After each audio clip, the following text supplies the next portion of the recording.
Well, good morning. Let's call to order this meeting of the Executive Committee. Clerk, please call the roll. Whitburn. Here. Elo Rivera is absent. Montgomery Stepp is absent. Frank. Here. Marino. Present. Bush is absent. Goebel. Here. Chair, we have a quorum. Thank you. Let's move on to non-agenda public comment. This provides 2 minutes for anyone who would like to comment on something that is not on today's agenda, but is within the purview of the Executive Committee. Clerk, do we have any non-agenda public comment? We do. We have several. Ozzy Meneses, please make your way to the podium.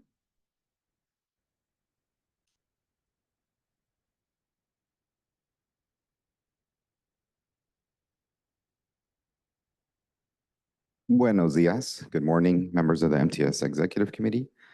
First and foremost, I extend my deepest gratitude for your dedicated service and for granting me the privilege to address you today as a member of the public. My name is Ozzy Meneses, also known in some circles as Oz or Oswaldo. My professional journey started in these very halls, where I began as an MTS bus scheduler.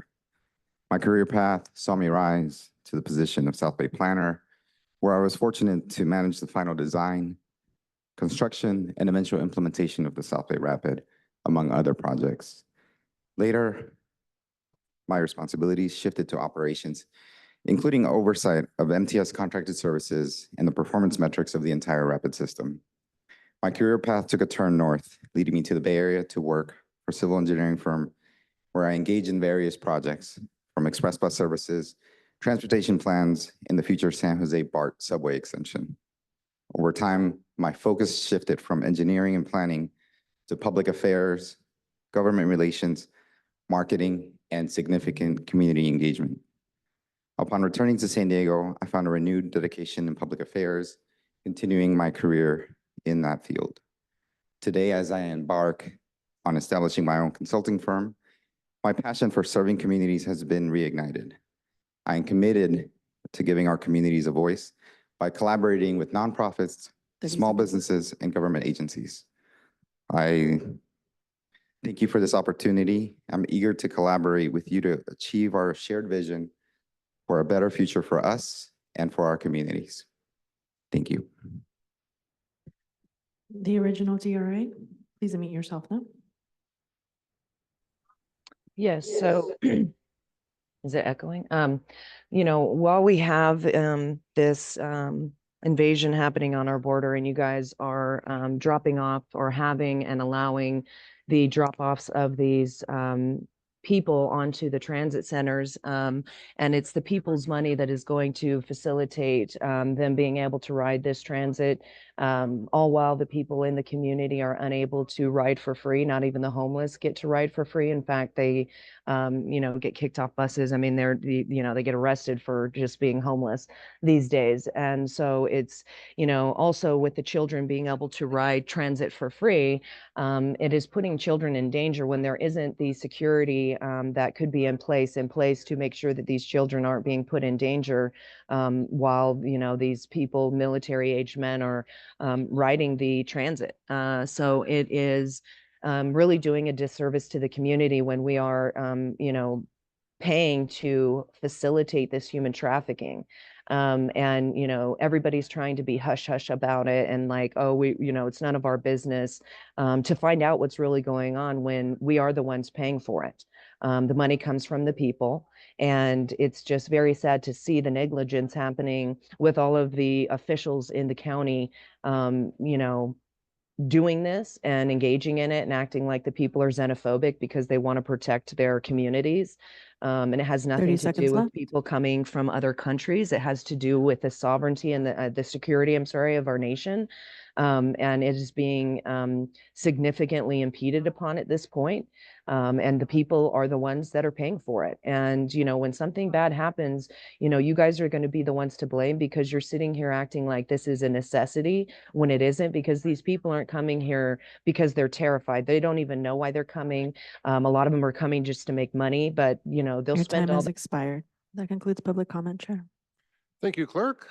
We will now move to approval of the minutes for February 1st, 2024. Clerk, do we have any public comment on the minutes? We do not. All right. Do we have a motion to approve the minutes? We have a motion from Director Moreno, and we have a second from Vice Chair Goebel. Any discussion on the minutes? Seeing none, all those in favor of approving the minutes of February 1st, please signify by saying aye. All those opposed, please say nay. That motion carries unanimously. Let's move on to our discussion and report items. Item number 4 is Rapid 227 service in Imperial Beach, and we'll invite Dennis Desmond to present this item. Good morning. Thank you very much. I'm joined today by Beverly Neff, who is the Senior Transportation Planner for the South Bay area, including Imperial Beach. Today, I'm going to bring an information item about the Rapid 227 route and specifically its service in Imperial Beach. There's been some media coverage as well as some commentary at our meetings regarding our service in Imperial Beach on this route. So we just wanted to bring this as an information item. We're not asking you for any action today. Rapid 227 was originally in the Regional Transportation Plan as far back as 2016 as Rapid 905. MTS applied for and received a TIRCP grant in 2018 to implement the route. We went through an extensive planning public engagement process in 2019 and 2020. And then the following years, we were going through bus procurement, design, construction, and we actually launched the route in October of 2023.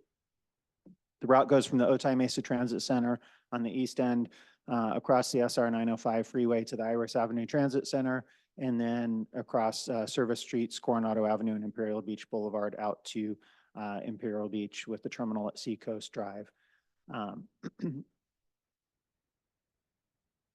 The route was, again, primarily funded with a TIRCP grant. There was also some LC top money in there, but overall it was about a $20 million program. Most of the project is complete now. We made many capital improvements at the Iris Avenue Transit Center. We do have some parts of the project that are still outstanding. We're doing some additional improvements at the Iris Avenue Transit Center. We're adding a signal at 30th Street in Coronado, and the bus stop improvements along Coronado and Imperial Beach Boulevard are still to come. So we now have about 5 months of ridership under our belt on the 227. We're averaging just over 2,100 riders a day on weekdays, about half that on Saturdays, and just under 1,000 on Sundays. As we knew, the eastern part of the route between Otay Mesa and Iris Avenue Transit Center is the significant portion of the route. That's about 80% of the ridership, with the western portion between Iris and Imperial Beach about 20% of the route. Focusing on the Imperial Beach section, the 5 stops in Imperial Beach have about 250 daily trip ends. This is somebody getting on the bus or off the bus at those stops, and you can see the ridership at each of those stops there. Again, that's not what we call boardings. This is trip ends, so it's both people getting on or off the bus. So focusing a little bit more on the west end, the map on the bottom there shows just the western part of the route between Iris and Imperial Beach. As it falls on Coronado Avenue and Imperial Beach Boulevard, as it travels west, it has to turn around at Seacoast Drive to come back east again. So the turnaround loop that we use is that the bus travels north on 3rd Street from Imperial Beach Boulevard up to Palm Avenue, west over to Seacoast, and down to the pier where its terminal is. So since the route started, we've been receiving resident complaints from folks that live along 3rd Street. And the complaints range from noise, the traffic, the size of the buses, complaints that there aren't people on the buses, among other things. So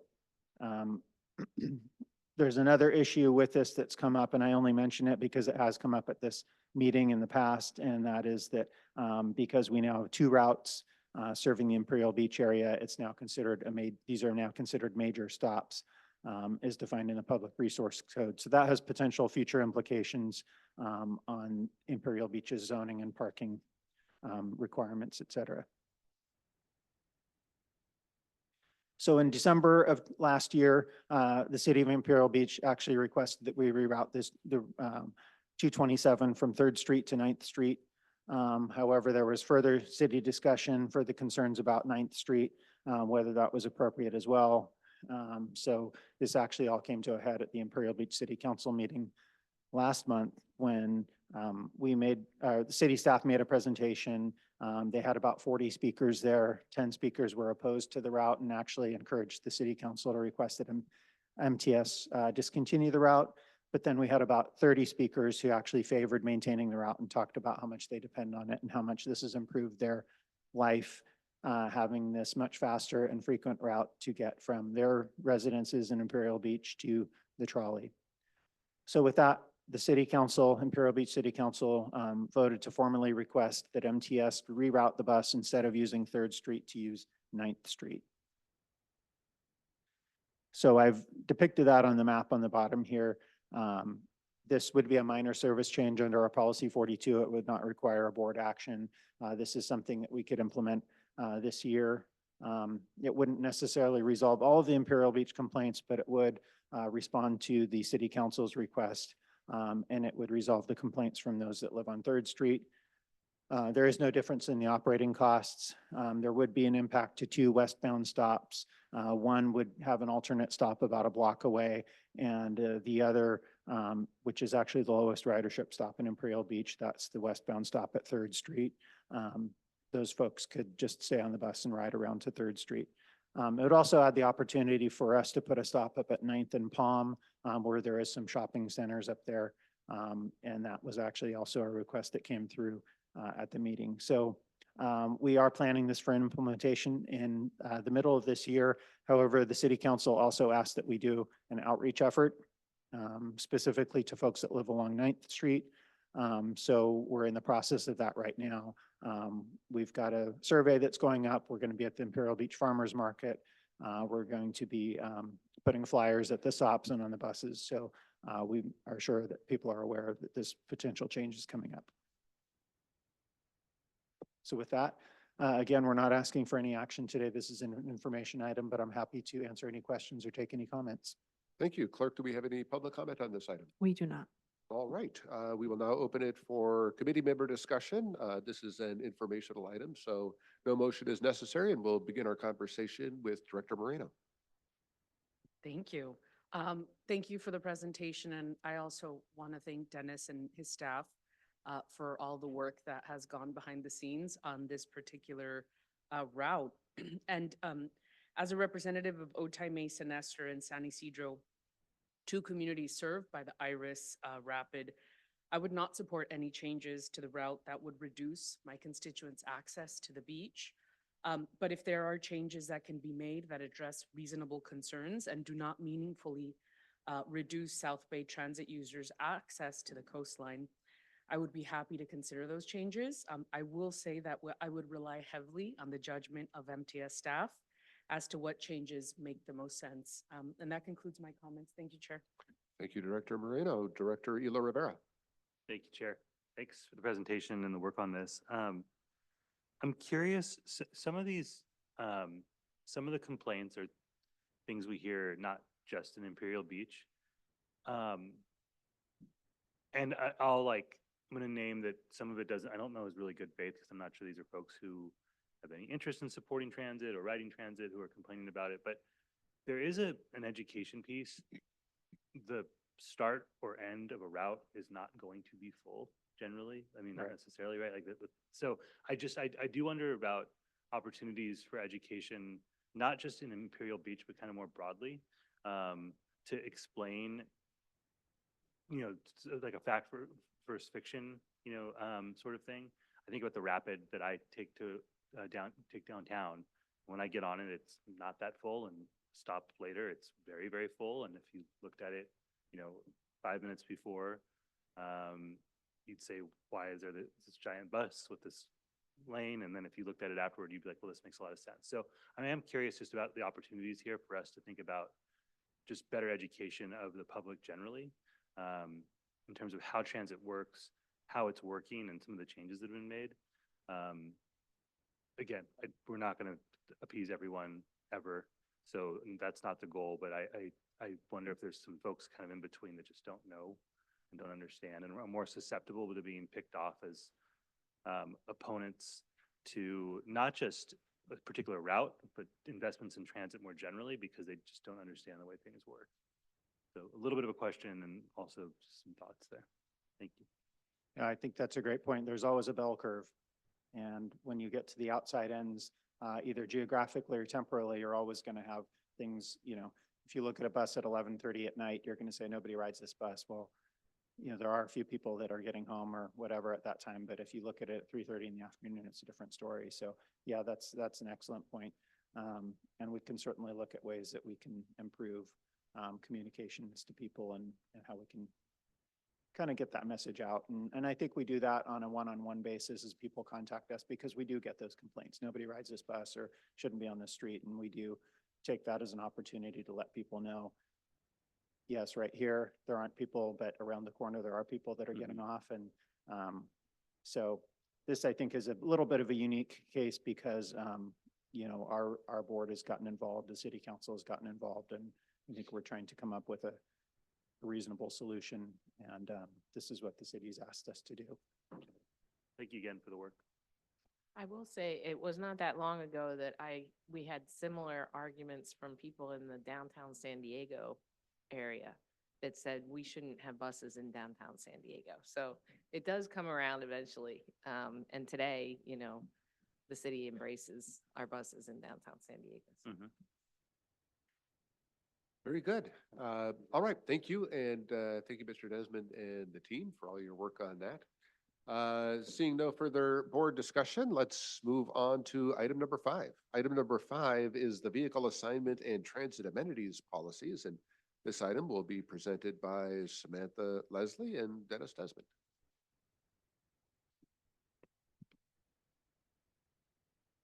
Good morning. I am joined here by Samantha Leslie, our staff attorney. She and I work a great deal on these Title VI policies. So I'm happy to give this presentation today. A little bit of background on what we're talking about today. Title VI of the Civil Rights Act was passed in 1964. Federal agencies are required to provide guidance to their funding recipients on how to comply with Title VI. And so the FTA that guidance through circulars. Circular 4702.1B was issued in 2012. That's the latest FTA guidance on compliance with the Title VI. That requires 2 administrative policies. One is a vehicle assignment policy and the other is a transit amenities policy. It also requires that these policies are monitored at least every 3 years. And then both the policies and the monitoring results are submitted with MTS's triennial Title VI program update, which is going to come to the board in May of this year. And then that monitoring report was last brought to the board in July of 2021. So we're going to be bringing it back in July of this year. When it came in July of 2021, several board members expressed an interest in knowing a little bit more about this before it came back to them as a monitoring report. So we're bringing this to you today as information and also to get comments if there are any on the policies. So the vehicle assignment policy, and you actually have the draft policies. And I say draft because these were last updated in 2021. We've drafted updates that include things like bringing the fleet up to date and replacing Compass card information with Pronto information, et cetera. So some of the technical aspects we brought up to date in these draft 2024 policies. But the vehicle assignment policy includes a description of various bus types, various light rail vehicle types that we operate, includes charts with the amenities by bus type and by rail type, how we assign buses and trolleys by route, how those routes are assigned by division for the bus side. Of course, we only have one rail division with 5 different bus divisions. How vehicles are assigned by division, the buses, our ADA paratransit vehicle assignments. We have a couple of different types of vehicles on ADA paratransit. And then there's a lot of discussion now of zero emission buses because with the charging infrastructure required, as well as the limitations on the range, there's big impacts with the zero emission buses on how vehicles are assigned by division and how they're assigned to the routes. And then there's a fleet list of both of the buses and the light rail vehicles. Again, that was one of the things that we've updated in these 2024 draft policies.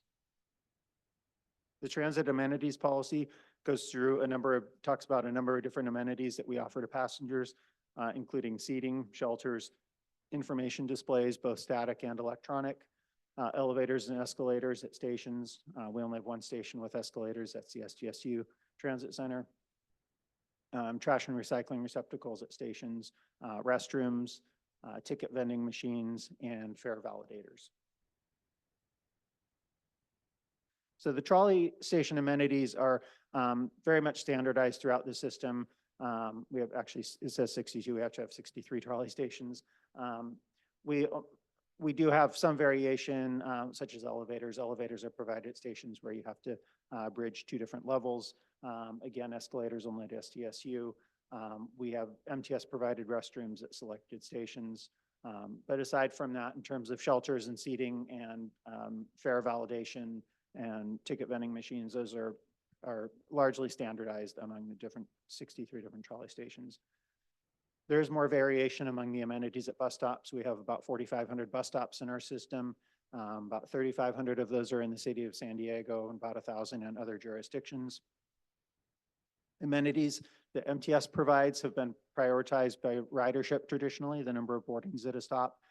We look at boardings specifically because that's when people are waiting at the bus stop rather than people getting off the stop where they get off the bus and then they walk away.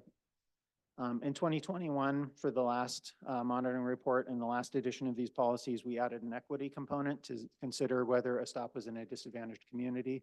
So in that respect, if we have, for example, a shelter that we're going to install, we have 2 different stops that we're looking at. One is in a disadvantaged community and one isn't, then we would prioritize the stop in the disadvantaged community, even to the extent that even if the stop in the disadvantaged community has slightly lower ridership, we would still prioritize that. So one thing to mention is that we do not have authorization to, or we don't have an agreement with all of our jurisdictions to install benches and shelters. Many of our jurisdictions do that for themselves. So the city of San Diego was the pioneer with us in that respect. For about 40 years, we've been installing amenities within the city of San Diego, but many of the cities have continued to do that themselves. So there's only certain jurisdictions where we put our shelters and benches in. There are also a number of shelters and benches that are installed and maintained by entities other than public agencies. So, for example, homeowners association, developers of adjacent developments, business improvement districts. Many of those install benches and shelters, and we don't necessarily have control over where those amenities are installed. Sometimes we're consulted, sometimes we're not.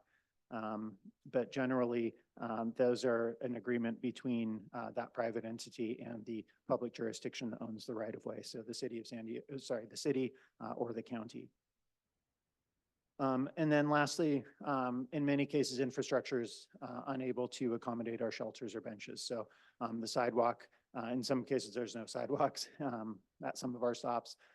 Or missing sections, or in many cases are too narrow. So a 45-foot sidewalk, 4 or 5 foot sidewalk, we can't install a shelter.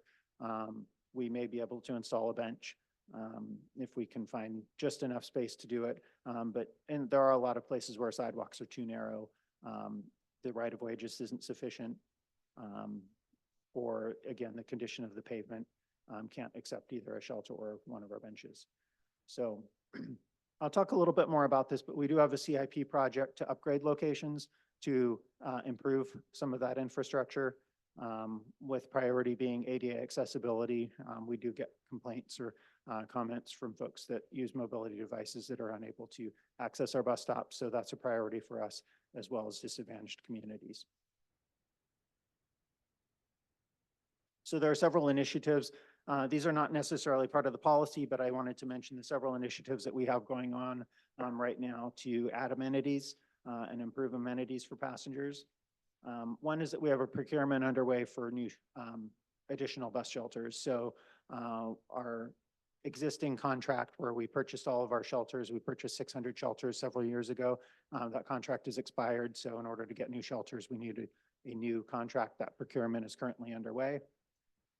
We also have another procurement for a contractor to install and maintain those new shelters. So our existing contract that maintains and installs our existing shelters, that's at capacity. So we'll need another contract to install and maintain the additional shelters. So that's also underway. We also have a CIP project for bus stop. Again, this is the accessibility improvements. So these are repairs and upgrades to the sidewalk area for that, primarily for that ADA compliance. Where feasible, we also add sidewalk space to be able to add benches and shelters. Again, we focus these on disadvantaged communities. In the last go around, about 90% of the stops were in disadvantaged communities. And we currently have 9 stops in the permitting process, specifically with the city of San Diego. So we do, whenever we do development reviews, so the city send us development reviews for bus stop adjacent developments, and we always request at least at a minimum the ADA compliant surface, but we're also, where feasible, requesting space to add a bench or a shelter in the future. We're also adding restrooms in a couple of different ways. We're working with some of our local jurisdictions and partners to reopen existing restrooms in National City, Lemon Grove, and at SDSU. We're also asking developers at our transit-oriented development projects that are occurring at MTS stations to add restrooms, most recently Palm Avenue and Spring Street. So a couple other CIP projects, and during the Budget Development Committee later, you'll see these come through as part of the CIP. One is to upgrade the VMS signs at trolley stations and rapid stops. These are the electronic signs that indicate when the next vehicle is coming, and many of them are out of date and need to be replaced, so we have an upgrade project. Then we have station upgrades and repairs being done in this CIP at a number of different stations, including 12th and Imperial right downstairs, which would be an expansion and improvement of the bus transit center here. El Cajon Transit Center with the third track project, and then repairs to the platform at the Rio Vista trolley station.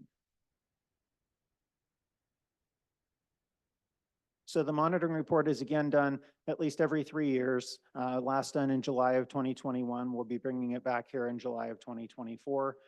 That report does require board approval, and it's submitted with our Title VI program update. The map on the right is just a sample of the types of things that come with the monitoring report. This map particularly shows all of the benches and shelters at all of our bus stops, overlaid with the low-income community census tracts. And this is one of many maps. We look at the various different types of amenities and overlay those with census tracts, both low-income and minority census tracts. So again, these policies, the draft policies have been updated. They're not signed yet. They're not ready to go yet because we do want to take any comments before we get these signed so that we can do our next monitoring report, are inclusive of any comments that come from the board. The existing policy that was last updated in 2021, that's the one that will be submitted with our May 2024 Title VI program update, because that's the one that was in effect for the majority of the period of the last 3 years. And then these policies, as they're finalized, again, will come back to you in July of 2024 with a monitoring report for your approval. Then these policies, once they're completed, will be in effect from 2024 to 2027. However, we can make updates at any point along the line, again, to incorporate things like fare system changes and fleet updates and other major changes. So with that, I'm happy to open the discussion and take any questions or comments. Thank you, Mr. Desmond. Clerk, do we have any public comment on this item? We do not. All right. We will now open committee member discussion on the item. It is an informational item, so no motion is necessary, and we'll begin our conversation with Director Moreno. Thank you for this presentation again, too. I requested that staff bring the transit amenities policy to the executive committee and to the board for discussion, because I think that these basic amenities, such as shelters, benches, trash receptacles, lighting, and also restrooms are critical in attracting more riders to our system. In addition to frequency and reliability, improving amenities, I think, is the single most best tool we have to attract and retain more customers. But these basic amenities are often overlooked in transit funding discussions. Everybody wants to talk about automated people movers to the airport or a new transit line, such as a Purple Line. but shelters and benches are simply not as exciting, I think, in comparison. The vast majority of transit trips will begin or end with a ride on an MTS bus. The more inviting it is for you to catch a ride on the bus, the more likely you are to choose transit. Accordingly, I'd like to make some suggestions to staff on this policy. Section 2.0 covers the amenities provided at bus stops and mentions that they're prioritized based on passenger boarding. I'd like to see staff show more of its work, separate from the formal policy. So if money were not a barrier, which stops would have enhanced amenities but currently do not? Which stops would have a higher cost for amenities because of space or infrastructure concerns that you mentioned? Our goal should be to develop a plan that would identify every bus stop in our service area that should receive enhanced amenities and develop a cost estimate for them. I think then we could really look at seeking funding for these amenities. Essentially, I think we should have a transit amenities plan as well as a transit amenities policy. And I would respectfully ask that staff develop this plan. Moving on to rail, section 3.6. Restrooms should probably be revised, given that we're working on providing more restrooms as part of our joint development program.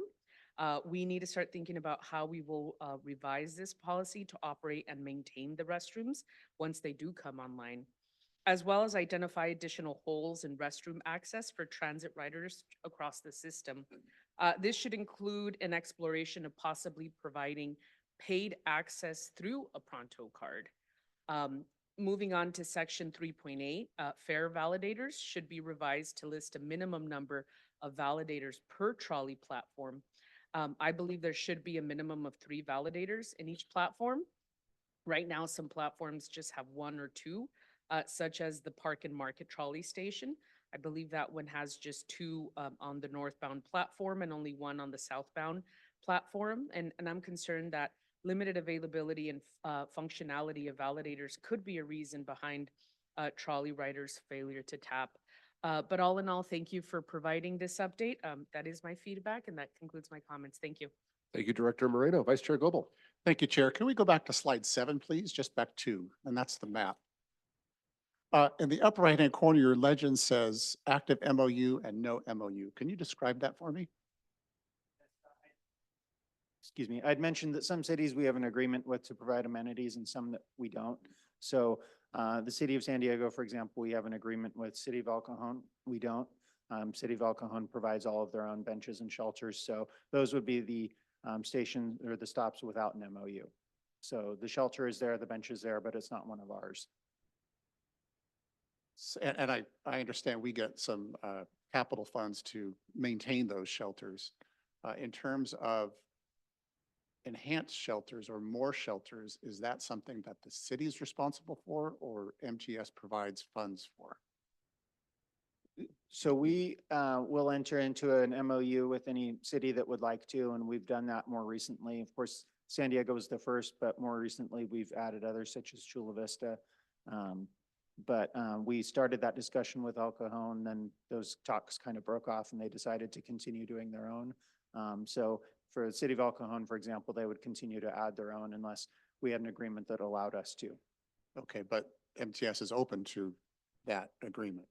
Yeah, I think we did that with the city of National City Yes. a few years back. Yes. So, yeah, we have to have an agreement with the city, and then part of that agreement is that you allow us to advertise so that we can recoup the cost of the maintenance.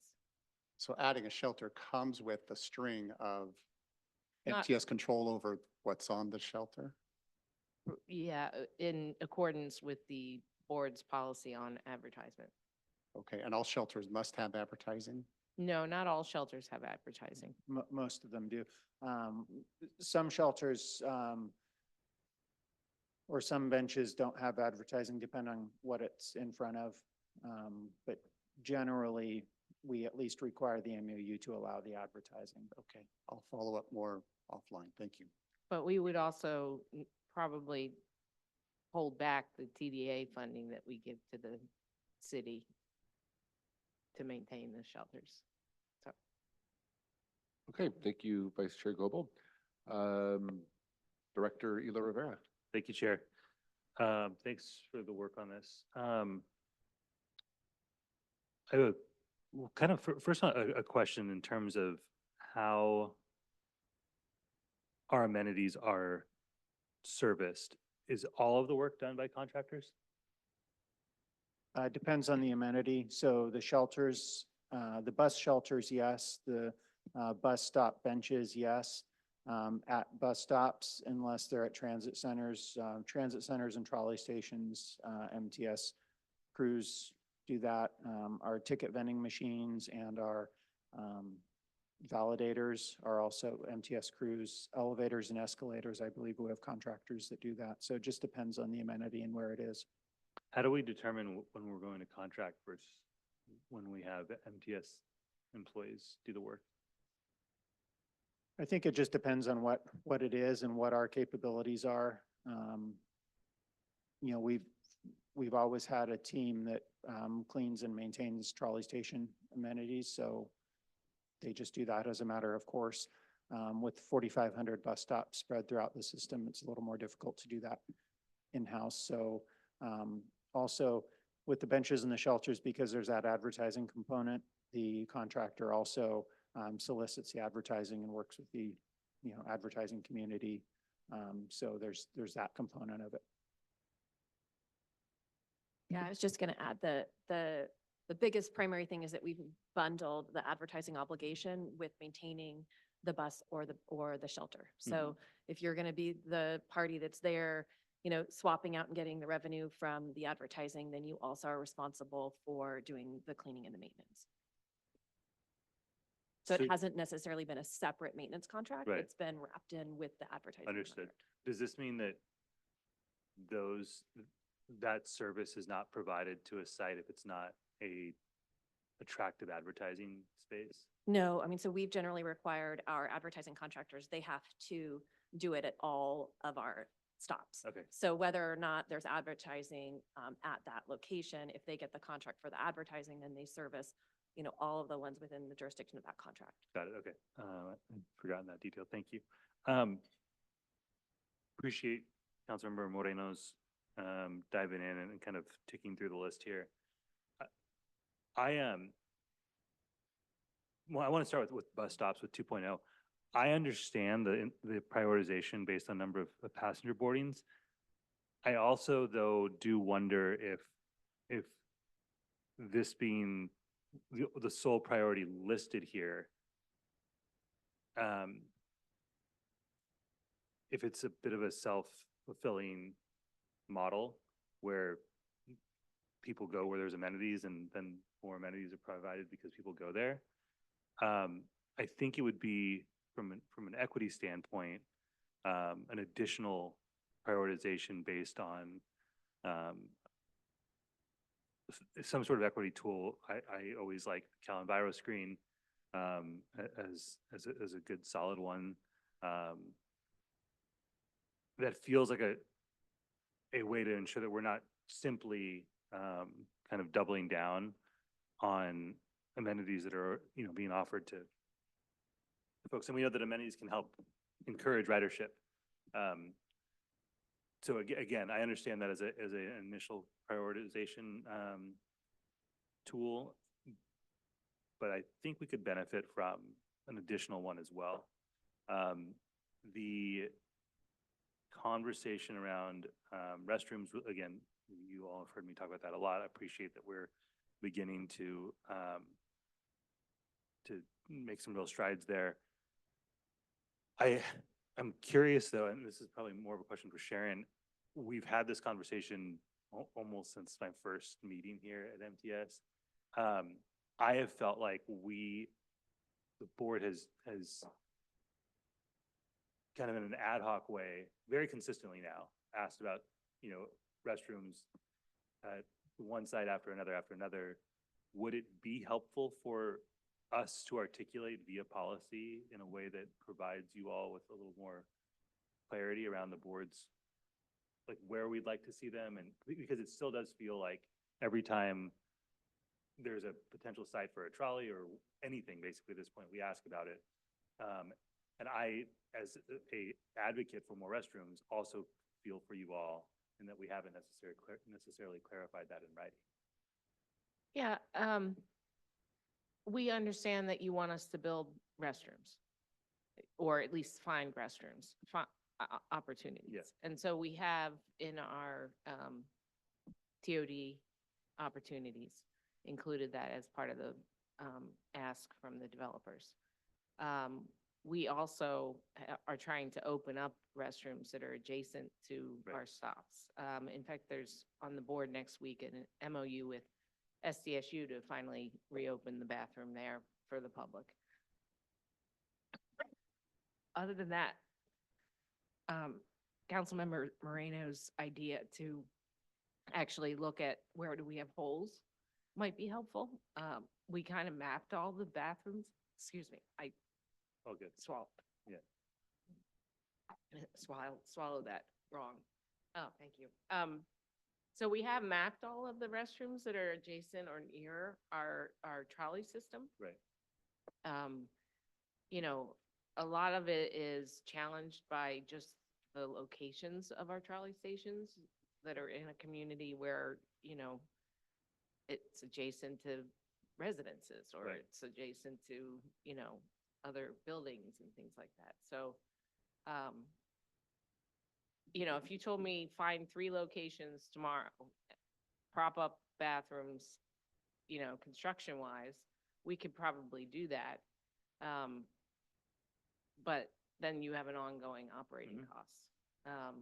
And we'd have to work with the cities. We'd have to, you know, obviously get it permitted and, Right. you know, put through. So that's kind of where we're at. I mean, I'm trying to think in our system today where those holes are that we would fill. But short of having direction of put in 3 stop Yeah. or restrooms and build them. You know, I, in my own professional opinion, I wouldn't, you know, tell you that we should do that. Right. Understood. Okay. What if, and this kind of gets to the question about where there's gaps, but if the policy were more tethered to something similar like shelters, where we were prioritizing access to restrooms in heavily trafficked trolley and bus locations, and again, access, not necessarily the construction of it, but access to. I guess what I'm saying is it feels very nebulous still. It is not nebulous as to whether or not we want to increase access to restrooms. That is as clear as day. What is less clear is about how you all are going to prioritize doing that, and whether or not we want to prioritize those restrooms coming at new stops, at new development opportunities versus trying to identify access at some of our more heavily trafficked locations, some of our locations that are would seem to be particularly useful for someone who's on a longer transit journey. That's where it feels like we're not providing as much guidance in terms of how you all prioritize that access. So just something for us to think about. Again, I want the board to be helpful to staff in terms of figuring out how to execute what is clearly a priority of ours, but I do think that we haven't provided the level of clarity that would make it more easy for you all to start to increase access, which I think is actually the goal. Anyway, so don't need to belabor that anymore. The last thing I did want to ask about, checking in on the bus stop bench in Mount Hope. I know that was a concern from one of the local businesses, but we have heard from several community members that they'd like to see that reinstalled, and would love to be able to work with you all on getting that done. Mount Hope is a perpetually neglected small neighborhood that has been it is like very triggering for the community to have an amenity pulled away. It's just something that not just MTS that's done it, it's the city, it's you name it. And there's been mistreatment and kind of pulling away of resources from the community. And that's what it felt like when that bus shelter was removed. So would love to work with you on figuring out a way to get something reinstalled there that works for the community and for MTS. Thank you. Thank you. Thank you, Director Elo Rivera. Oh, was there any further comment on that? Oh, I was just going to say we can certainly check on the status of those stops and get back to you. Thank you. Okay, thank you. Vice Chair Goebel. Thank you, Chair. Let's go back to the bus shelter and the advertising topic. This is an interesting policy discussion because especially in East County where the temperatures can be 10 to 15 degrees hotter than coastal communities on a summer day, shelters certainly would be great. But in low-income communities, I understand that the advertising helps pay for the maintenance and the upkeep of the stop, the bus shelter. But at the same time, the concern is about alcohol advertising, especially in low-income communities. And I think the board has a policy, no more than 50% of advertising is alcohol related. But even then, I think in a low-income community, there's a high sensitivity to advertising alcohol. And I think, speaking for just for El Cajon, we've been reluctant to proceed with MTS because we just don't want alcohol advertising on our bus shelters. We have a median income of $44,000 household per year, 18th out of the 19 cities. And it's just not good for us to be advertising alcohol. So if we could get a shelter that excluded alcohol because it's a low-income community, that would be a win for everybody except the alcohol advertisers. So that's an interesting policy discussion I'd like for staff to have among itself about alcohol advertising on bus shelters in low-income communities. Thank you. Thank you, Vice Chair Goebel. All right, seeing no further discussion on this item, we will move on to item number 6, which is the review of the draft agenda for next week's board meeting. Any questions at all on the draft board agenda for next week? Seeing none, let's see if there are any staff or committee member communications. Seeing none, the executive committee's next meeting date will be April 11th at 9 o'clock in the morning. And with that, this meeting is